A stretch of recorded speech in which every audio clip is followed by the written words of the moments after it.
Varicose veins కి సరైన చికిత్స కోసం సంప్రదించండి ఎవిస్ హాస్పిటల్. నమస్తే రమగారు. నమస్తే జయ. రమగారు, డెలివరీ తర్వాత జుట్టు బాగా ఊడిపోతూ ఉంటుంది. సహజంగా అందరం ఫేస్ చేస్తాం. దీనికి మనం ఏమన్నా కాస్త జాగ్రత్తలు తీసుకుంటే ఆ ఊడటాన్ని తగ్గించుకోవచ్చా? ఊడకుండా అయితే మనం చేయలేము. సాధారణంగా ప్రెగ్నెన్సీ ఇట్లా కన్ఫర్మ్ అయ్యేసరికి జుట్టుట్ట మానేస్తుంది.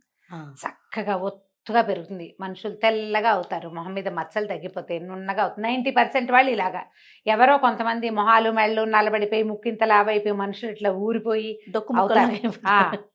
ఏదోగా అవుతారు. అవును, తక్కువ. కానీ సాధారణంగా ప్రెగ్నెన్సీ అనగానే జుట్టుడ్డం మానేస్తుంది. చక్కగా పెరుగుతుంది. నున్నగా ఉంటుంది. తలకట్టు బారెడు కూడా పెరిగే వాళ్ళు ఉంటారు.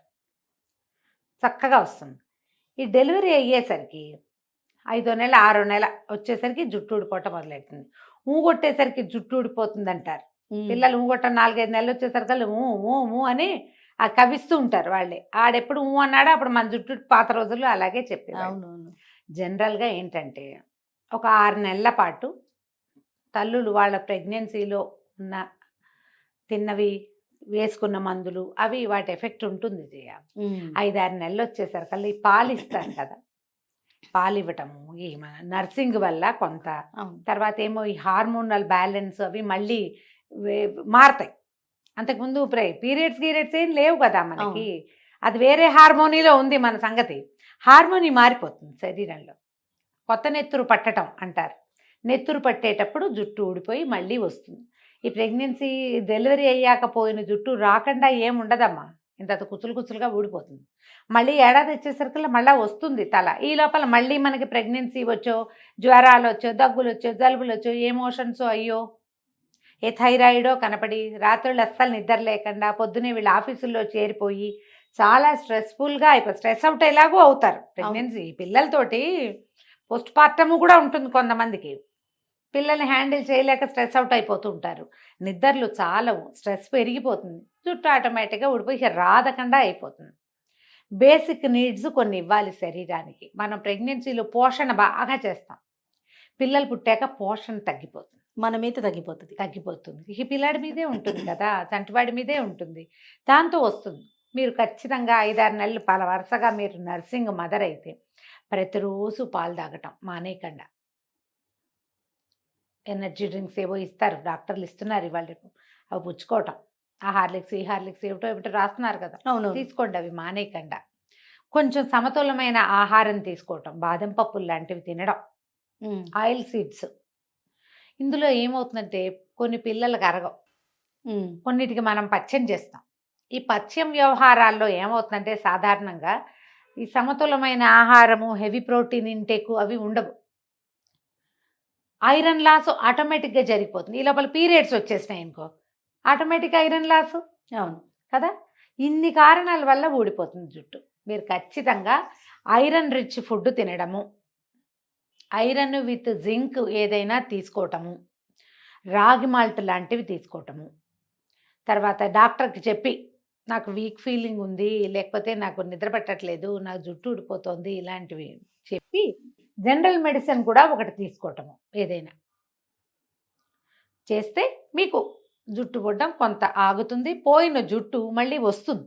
ఓకే, సాధారణంగా వస్తుంది. రాకపోవటం ఏముండదు. మనకేంటంటే ఊడిపోయింది కనపడుతుంది, నెత్తి మీద మొలుస్తున్నది ఏం కనిపిస్తుంది, అది బాగా కిందకు వచ్చేదాకా మనకు తెలియదు జుట్టు లావెక్కింది అనే సంగతి. నెత్తి మీద ఉంటుంది కదా. ఇలా మనం ఆహారం విషయంలో కొంచెం మెడిసిన్ ఏదైనా కూడా మల్టీవిటమిన్ లాంటివి తీసుకోవటము. కొంతమంది ఏడాది ఎన్నర్థం వచ్చాక కూడా పాలిచ్చే వాళ్ళు ఉంటారు. వర్క్ చేస్తూ కూడా ఫీడ్ చేస్తున్న మదర్స్ కనపడతారు. పాలు తీసి పెట్టడం. ఇప్పుడు వచ్చిందిగా అవకాశం, పాల ప్యాకెట్లు పంప్ చేసేసి తీసి పెట్టడము, అవే పట్టుకుంటూ ఉండటం. పిల్లలకి పంప్ చేస్తున్నాము అంటే లోపల నుంచి బయటకు రావటమే కదమ్మా. అంతేగా. మీరు ఐరన్ లాసు, కాల్షియం లాసు, ఇంకేదో విటమిన్ లాసు ఆటోమేటిక్గా అయిపోతూ ఉంటాయి. దాని ఇంటేక్ కూడా ఏదైనా ఉండాలిగా. ఆమె నర్సింగ్ మదర్ అని స్టార్ట్ చేయండి డాక్టర్తో చెప్పినప్పుడు. నేను ఇవి ఫీల్ అవుతున్నాను, ఫెటిగ్, నువ్వు ఫీల్ అవుతావు, అలసట వల్ల జుట్టు ఊడిపోతుంది. వాటిన్నిటిని చెప్పి అవన్నిటిని అడ్రస్ చేస్తూ మీరు ఏదైనా మెడికేట్ చేసుకుంటే ఇది తగ్గుతుంది. అక్కడి నుంచి సాంప్రదాయ ఆహార పదార్థాలు ఉంటాయి. మినపసున్ను తినటము, గోందు లడ్డూలు, మన వాళ్ళు ఇప్పుడు గోందు లడ్డు చాలా ఫేమస్ అయింది. మేథికా దానాల లడ్డు అని చేస్తారు, మెంతుల లడ్డూలు అవి. మనమైతే బేసిక్ మినపసున్ని, కాయపొడి లాంటివి, కాయపొడిలో కూడా కాయం కొంచెం ఉండి మినపసున్ని ఎక్కువ ఉంటుంది. అవును. బియ్యపు రవ్వతోటి చేసిన ఆహార పదార్థాలు అలాంటివి తీసుకుంటూ ఉంటే మెల్లిగా మనం ఏ ఐరన్ కోల్పోతున్నామో అది శరీరానికి అందుతూ ఉంటుంది. సిట్రస్ ఫ్రూట్స్ తప్పకుండా తినాలి. మీరు ఐరన్ రిచ్ ఏం తీసుకుంటున్నా దాంతోపాటు సి విటమిన్ వచ్చేవి జలుబు చేస్తాయని తినరు. దీనికి సిద్ధాంతం ఉంటుంది. మనం మధ్యాహ్నాలు తినాలి సిట్రస్ ఫ్రూట్స్, సాయంకాలం ఎప్పుడు తినద్దు. ఇప్పుడు కూడా మనం తినకూడదు. మామూలుగా కూడా ఏ పళ్ళైనా సాయంత్రం పూటనో రాత్రిపూటనో. మధ్యాహ్నం పూట తింటే సిట్రస్ ఫ్రూట్ వల్ల మీకు జలుబు చేయదు. మీకు ఆ నర్సింగ్ మదర్ అవటం వల్ల పిల్లాడికి జలుబు చేస్తుందేమో, మనం కమలా పళ్ళు తింటే, మనం బత్తాయిలు తింటే ఎలా డౌట్లు వస్తాయి. అవును, అలా అవ్వదు. మీరు మధ్యాహ్నం తింటే మీకు కావాల్సిన సి విటమిన్ అందుతుంది. మీ పాల ద్వారా పిల్లాడికి కూడా ఏదో కొంత అందటానికి అవకాశం ఉంటుంది. పగలు తీసుకోండి. అన్ని రకాల సీజనల్ ఫ్రూట్స్ తినండి పొద్దుటి పూట. ఆపిల్స్, తర్వాత ఈ కమలాలు ఇవి వస్తాయి, మన సీతాఫలాలు లాంటివి వస్తాయి. సపోటాలు తినచ్చు చక్కగా, జామ పళ్ళు తినచ్చు, ఏవైనా బొప్పాస్ పళ్ళు తినచ్చు. బొప్పాస్ వల్ల పాలు పెరుగుతాయి, మీకు ఒంటికి కావాల్సిన కొన్ని రకాల విటమిన్స్ అండ్ మినరల్స్ కూడా అందుతాయి. ఆహారం విషయంలో కనుక మీరు ఇంటేక్ జాగ్రత్తగా చేస్తే రాగి మాల్ట్ అసలు వదిలిపెట్టద్దు. డెలివరీ అయ్యాక తీసుకోండి, పిల్లలకి ఇస్తాం, మనం కూడా తీసుకోవాలి. ఏమన్నా జొన్న రొట్టెలు, గోధుమ రొట్టెలు తినే అలవాటు ఉంటే శుభ్రంగా అవి కూడా తినచ్చు.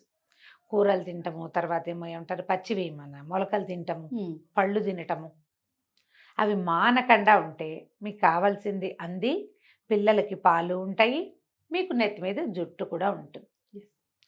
జుట్టు ఊడిపోవటాన్ని మీరు ఎప్పుడైతే తెలుసుకున్నారో అప్పుడే మీరు డాక్టర్ని సంప్రదిస్తే ఇంకా కొంచెం బెటర్ రిజల్ట్స్గా కూడా ఉంటాయి. ఏవో తెచ్చుకుని ఇప్పుడు రాసుకుంటున్నారు రకరకాల ఆ నూనెలు, ఏ నూనెలు అయినా పైన రాస్తే ఏం అవ్వదు, లోపల నుంచి కొంత పడాలి. ఎస్, అది కూడా చేయండి. రెండు కలిస్తే బాగుంటుంది, మీకు రిజల్ట్ బాగుంటుంది. ఇది చాలా సహజమైనది అనుకోండి, హాయిగా ఉంటుంది. మనసుకు ప్రశాంతత, టెన్షన్ ఫీల్ అవ్వకూడదు. అందరికీ ఊడిపోతుంది, ఎవరైనా ఇంతే. ఇలా ఆలోచించండి, హాయిగా ఉంటుంది. రైట్ రమ్మగారు, నమస్తే. నమస్తే చే.